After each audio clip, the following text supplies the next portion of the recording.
हमने अलग अलग वीडियो में जो है सभी तरह की मौजूद इस दुनिया में, इस विश्व में जितने भी तरह की राजनीतिक व्यवस्थाएं सरकारें काम कर रही है, हमने अलग अलग वीडियो में आपको बताया। लेकिन अब हम इस वीडियो में आपको बताने जा रहे हैं कि जो सरकारें हैं, जो व्यवस्था है, उसकी प्रतिद्वंदी गैर राज्य जो शक्तियां हैं, नॉन स्टेट एक्टर्स, वो क्या होता है। तो देखिए, नॉन स्टेट एक्टर्स दो तरह की है।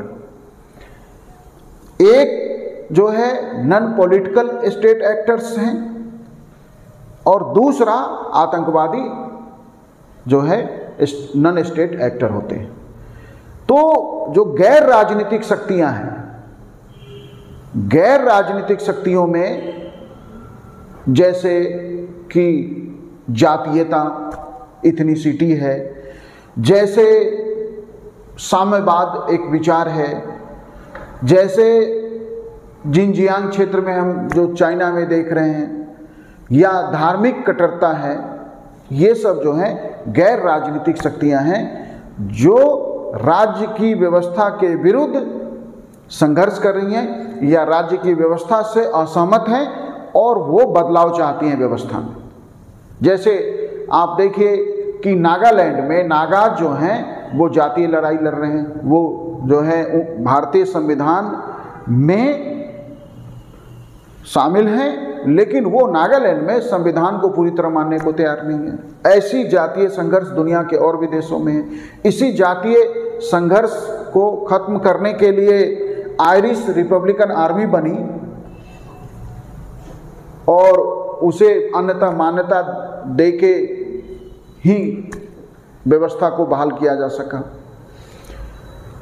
तो जो ऐसी राजनीतिक शक्तियां हैं, नॉन स्टेट एक्टर्स हैं, वो राज्य की व्यवस्था या राज्य के संविधान या राज्य की सरकार के विरुद्ध इन विचारधारा से, यदि जैसे मान ले फॉर एग्जाम्पल साम्यवाद है, तो साम्यवाद एक विचारधारा है।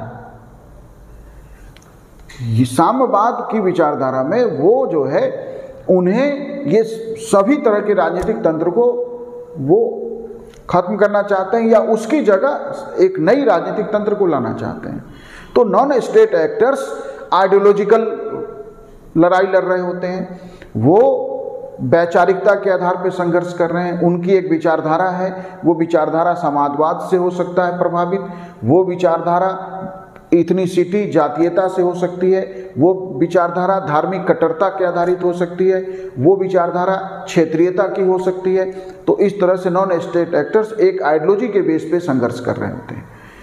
दूसरा जो नॉन स्टेट एक्टर हैं, जो नॉन स्टेट एक्टर के रूप में हैं लेकिन वो इन वाले एक्टर से अलग हैं, वो है आतंकवाद। आतंकवाद वो माने उसके पीछे बहुत विचारधारा कई बार होती है और कई बार विचारधारा नहीं होती है, लेकिन वो जो है आतंकवाद के हिंसा के माध्यम से जो है व्यवस्था को फेल करना चाहते हैं या अपनी बात मनवाना चाहते हैं। कई बार सिर्फ अपनी बात मनवाने के लिए आतंकवाद का रास्ता अपना लेते हैं, कई बार आतंकवाद के पीछे विचार। तो नॉन स्टेट एक्टर्स में जो आतंकवाद है वो उसके पीछे स्थानीय असंतोष भी होता है, उसके पीछे स्थानीय असंतोष को बाहर से हवा देना भी होता है। कई बार जैसे हम जो जम्मू कश्मीर में जिस आतंकवाद का हम सामना कर रहे हैं उसमें स्थानीय असंतोष कम है, पाकिस्तान के द्वारा जो है उन्हें ये कन्विंस करना ज़्यादा है कि नहीं, तुम्हें जो है तुम भारत के साथ सुरक्षित नहीं हो, इस्लाम का हित भारत के साथ सुरक्षित नहीं है।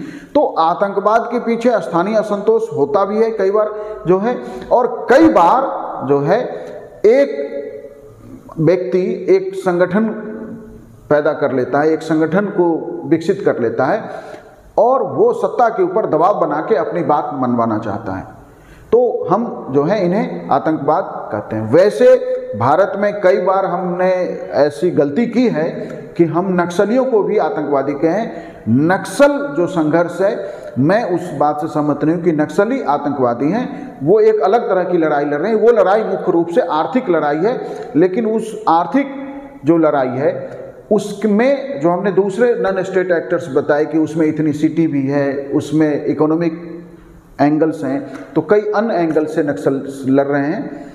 तो हमने आपको इस वीडियो में ये बताने की कोशिश की कि नॉन स्टेट एक्टर्स भी पॉलिटिकल सिस्टम में एक बड़ी भूमिका निभाते हैं और पॉलिटिकल सिस्टम इसके प्रभाव से बाहर नहीं रह पाता है। Thank you.